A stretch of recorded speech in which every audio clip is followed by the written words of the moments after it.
I still remember my high school rugby coach telling me to this day, we need to train twice a day, in the morning and the evening, if we want to be good. So we did it, and we still weren't very good.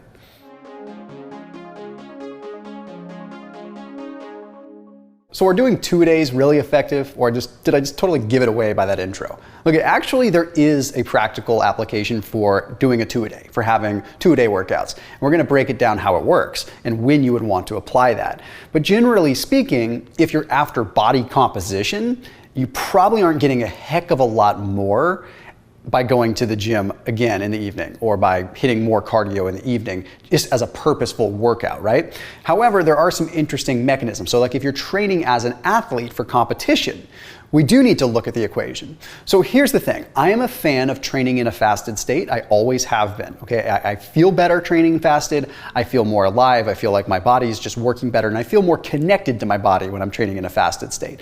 But I also follow a lower carb protocol, so I feel like the mechanisms for fat adaptation and for utilizing fat as a fuel source are just more aligned with me anyway. So here's the deal. If you are looking to gain a body composition benefit, training once per day is probably all you need, and here's why. The amount of recovery that you need after a workout is generally decently high. So if you were to train in the morning in a fasted state and then train again in the evening, you probably aren't fully recovered from your morning workout. Now, this is beyond just, I targeted XYZ muscle. Let's say you worked out in the morning and targeted your legs, you're gonna go in the evening and target your chest. Look, yes, they're apples to oranges, but the whole global system is the same. You still have the same inflammatory response that happens after a workout, and generally speaking, you don't have enough time in between your workouts to actually allow for proper recovery. However, if you are fueled properly, there is a benefit to periodically training also in the evening. Okay, so we're gonna touch on that in just a second. I do wanna make sure you hit that red subscribe button and also hit that little bell icon down below. And then after this video, check out my friends over at Superfat. Okay, Superfat is a really cool company that is doing some awesome things in the world of lower carb, low sugar food. So in particular, I love their nut butters. There's one that I particularly love, okay? It is a nitro cold brew nut butter. Okay, so macadamia nut butter, all these different nut butter blends, but they combine them with either probiotics, they combine them with cold brew, so you get like a caffeinated one. It is so unbelievably good, and the pouches, I don't know, just a really cool retro feel. I've been using them for a long time. They've been on my channel periodically over the last couple of years. Highly recommend them, and there is a special link down below for you to get a special access package of these nut butters. So I want you to try them out. There's a link down below in the description. You can try Superfat nut butters. And again, my personal favorite, the nitro cold brew flavor, but that's just me. There's lots of ones to choose from down below in the description. So if you're training for performance, there actually is a benefit to training in the evening in a fed state, okay? Here's what happens. When you train in the morning, if you're going to do a 2-a-day, you should absolutely be training fasted.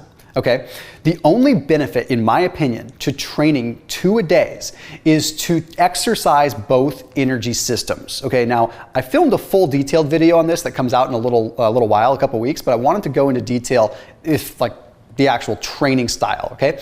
In the morning, in a fasted state, you're going to be activating specific pathways that allow you to use fat as a fuel source. Okay, these are what are called your aerobic pathways. Okay, so when you are doing a sport or anything like that, every time you are not sprinting, like in between sprints, or when you're just jogging, let's say you're playing soccer, you're just running up and down the field, but you're not sprinting, you are utilizing fat utilization pathways, fat enzyme pathways. So if you never give yourself a chance to train in a fasted state, you don't get the full advantage of that.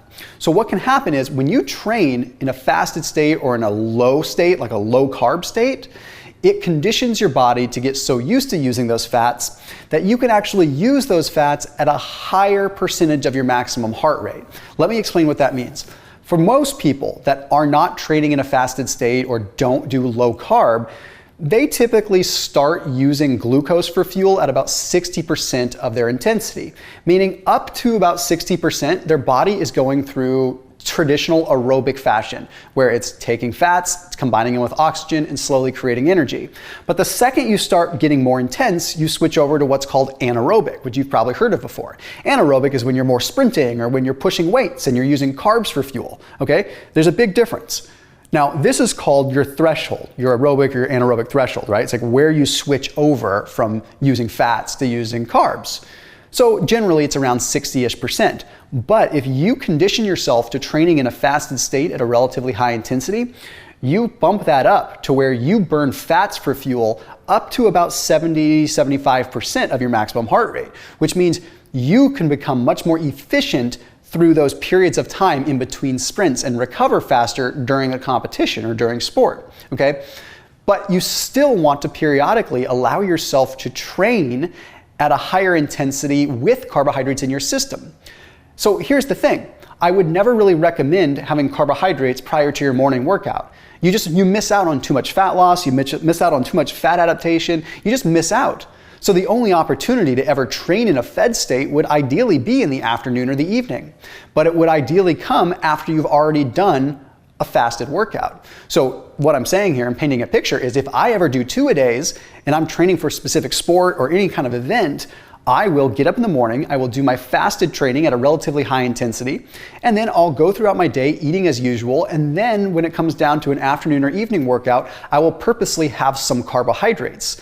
And that is so that my body still knows how to use carbohydrates, okay? Now I'm gonna get technical for just a second, okay? But this is for those that are watching this video that really need to know this. In fact, I think it's super important, so please pay attention. When you are utilizing carbohydrates for fuel, you break down glucose through what's called glycolysis, and that yields what are called 2 pyruvate molecules. Okay, these pyruvate molecules then go in and turn into acetyl coenzyme A, go through the Krebs cycle, and ultimately create energy for us again. When we train consistently in a fat-adapted state or in a fasted state, we lose the ability to create those pyruvates from this process. So we literally get less efficient at using carbs as a fuel source if we consistently train fasted. Again, for body composition, who cares? Like generally 9 times out of 10, I train in a fasted state and I don't bother training in a fed state because I'm not going for performance. I don't really care. Okay, I might go and do an extra cardio just because I feel like I need to burn some calories, but it's not part of my routine, right?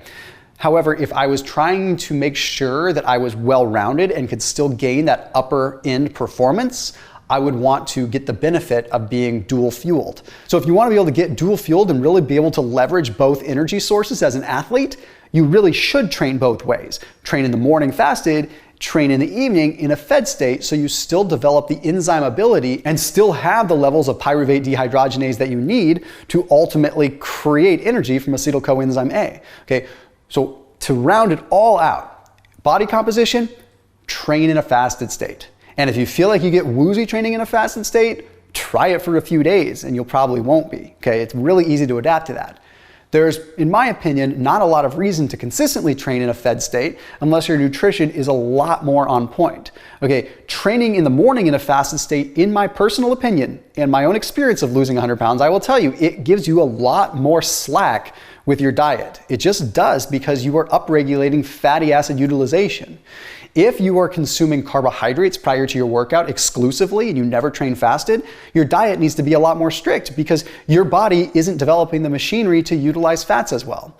So if you're an athlete, fasted, and the occasional 2 times per week, hitting that 2-a-day workout where you are doing a different style with carbohydrates in the mix. That's the only real reason I would recommend doing 2-a-days. And one more thing, for those of you that are into intermittent fasting, since it's big on my channel, I know you're probably wondering, what if I do a fasted workout in the morning and then I also do another workout in the evening fasted?